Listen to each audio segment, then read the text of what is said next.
Hello guys welcome छ है मेरो नयाँ भ्लगमा। आज पनि म जुरुक्क उठिसकेको छु र अब आजको बिहान कगज र भ्लग सुरु गर्दैछु।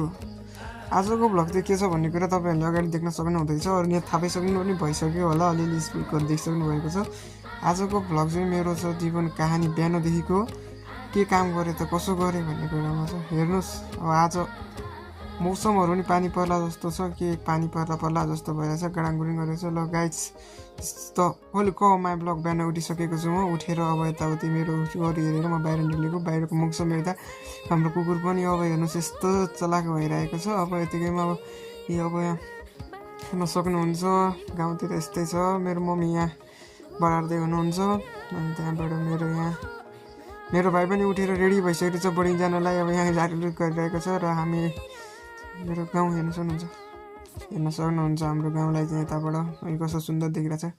गाई एकचोटि गाउँहरू हेर्छ त उता हाम्रो रोड बनिरहेको छ, यता त्यो गाउँहरू यस्तो छ। मेरो घर चाहिँ यहीँ छ। अब चाहिँ म यहाँ जानुपर्ने हुन्छ कामको लागि। यहाँ हाम्रो बाख्रा ब्याएको छ, अब यो बाख्रालाई यसो दुध प्याइदिनु पऱ्यो। अनि यस्तो काम यताउति गरेर म पनि अब यताउति अब दुध खुवाइदिएँ। कस्तो छिटो खाइरहेको छन्, जस्तै भोकाइरहेको रहेछन्। अब चाहिँ अब यस्तै हो। मेरो घरमा त्यहाँ गाईहरू पनि 2टा गाईहरू छन्। अब यिनीहरूलाई घाँस त काट्नु पऱ्यो। यिनीहरूलाई घाँस काट्नको लागि म चाहिँ हिँडेँ, नाम्लो साम्लो अब बोकेर हिँडेँ म घाँस काट्नलाई बारीबाट। ट्याक्क हैसा नाम्लो टक्क हातमा बोकेर लागेँ। सर लागेर अब पुगेँ म बारीमा। यहाँ चाहिँ हाम्रो बाँदर सादर आउँछ भनेर ट्याक्क बारेर बारी सेभ गरेको छ।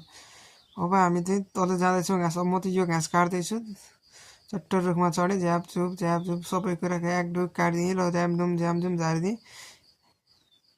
गाउँमा यस्तै हो केटा हो, अब तपाईँहरूको साथी हो, यस्तै हो। झ्यामझुम घाँसहरू ट्याक्क झारिदिएँ। घाँसहरू झारेर चट्ट लगाएर सबै ट्याकटुक झारिदिएँ। अब झारेर चाहिँ बटुल्नु पऱ्यो। ट्याक बटुल्दैछु। ट्याक्क बटुल्ने बित्तिकै म अब सट्ट बटुल्ने हो ट्याक्क घाँस। मौसम चाहिँ खतरा भइरहेछ गाई, चाहिँ हेर्न सक्नुहुन्छ। पानी पर्ला जस्तो भइरहेको छ। पानी पऱ्यो भने त घाँस काट्नु हुँदैन, गाईहरू भोकै हुन्छ, त्यही भएर ट्याक काम गर्नु पऱ्यो। ट्याक्क घाँससँग हालेर एक ठाउँमा बटुलेर जम्मा गरिसक्यो। अब नाम्लो ट्याक्क लगाएर आएर भारी पनि हालिसकेँ। भारी हालेर ट्याक्क हिँडिसक्यो। घर आएर हैसा झन्नै बिर्सेको गाइस।